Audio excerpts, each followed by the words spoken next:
ले रहे हैं आप? क्या तब से वो निकले? बस बात करते हो। तब को किस रूप में ले रहे हैं? शारीरिक तौर पे या तपस्या? वो चाहे जैसे भी किए, शारीरिक किए, मानसिक किए, उन्होंने तब के सहारे पहुंचे। ये निवेदन कर रहा हूं मैं कि जो मैं अभी स्टार्टिंग मैंने कहा कि ये जो ध्यान या निर्विकल्प या विचार शून्यता की अवस्था है, वो तप नहीं है। कौन सा विचार शून्यता की अवस्था तप नहीं नहीं, है। कोई तप नहीं है। ये फालतू मजाक है अपने साथ। विचार शून्य हो ही नहीं सकता। कैसे होगा शून्य? ऐसे ही हो जाएगा। जब तक आप लिप्त हैं, विचार कैसे शून्य होगा? ये मजाक है अपने साथ, और ये मजाक करके ही लोग भटक रहे हैं। हो ही नहीं सकता। जब तक आप राग द्वेष में हो, कैसे विचार शून्य हो जाएगा? कुछ क्षणिक समय के लिए, कुछ अल्प समय अरे के लिए तो होता है ना। इंजेक्शन मार लो, दवा खा लो, नींद की गोली खा लो, वो तो बस में झपकी में हो जाता है। उसके लिए साधना करने की क्या जरूरत है? यदि दवा गोली खाएंगे तो चेतना शून्य हो जाएगी। कुछ नहीं हो, वो तो रिलैक्स तो हो गया। वैसे तुम्हारी विधियां भी वहीं लेके जा रही है। लोगों को विधियां का आदी बना दिया है। लोगों ने विधियां बेच रहे हैं। सबसे ज्यादा मंडी हो गया, व्यापार हो गया ध्यान का। लोगों का मजाक बना रहे, खुद तो पहुंच नहीं रहे, दूसरों को भी रोक रहे हैं। एक भी आदमी इस पृथ्वी पे ध्यान से नहीं पहुंचा है।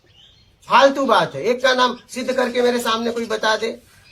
महावीर बुद्ध करते करते थक गए, आखिरी में हठ योग में बैठ गए। तभी उठूंगा जब उपलब्धि होगी। एक आदमी ध्यान से नहीं पहुंचा है, क्योंकि ध्यान जब तक रहेगा तब तक वो बाहर रहेगा। कम से कम झूठ तो मत बोलो, क्योंकि ध्यान के लिए सुनो मेरी बात सुनो, ध्यान से सुनो, यहां समझने आएगा। ध्यान जब तक रहेगा, ध्यान में दो रहेंगे। हाँ, ठीक है, बात समझ रहे हैं? आप क्या कर रहे हो?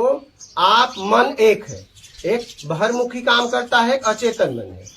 एक बहिर्मुखी काम करके अचेतन मन में संचय करता है।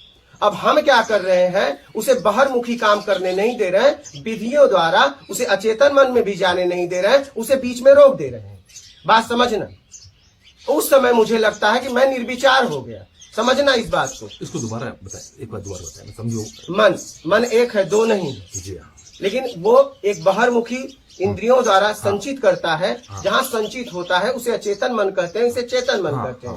अब हमने क्या किया? किसी विधि द्वारा उसे न बहिर्मुखी जाने दे रहे हैं, न तो उसे अचेतन मन में जाने दे रहे हैं, बीच में रोक ले रहे हैं मन को। तो उस समय लग रहा है कि मैं निर्विचार हो गया हूँ। समझना इस बात को। लेकिन जैसे मैं उठता हूँ, वहीं का वहीं हो जाता हूँ।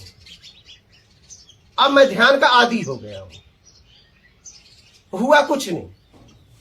ये भेद है। मैं कह रहा हूँ मन, अवचेतन मन को मन निरोध हुआ ना, वहाँ मन भी नहीं रहता। मेरा निवेदन है, मन भी नहीं रहता वहां पर। मन निमित्त बनता है, मन ही निमित्त बनता है। विधियों को पकड़ने के लिए कौन निमित्त बनता है? मन ही निमित्त बनता है ना।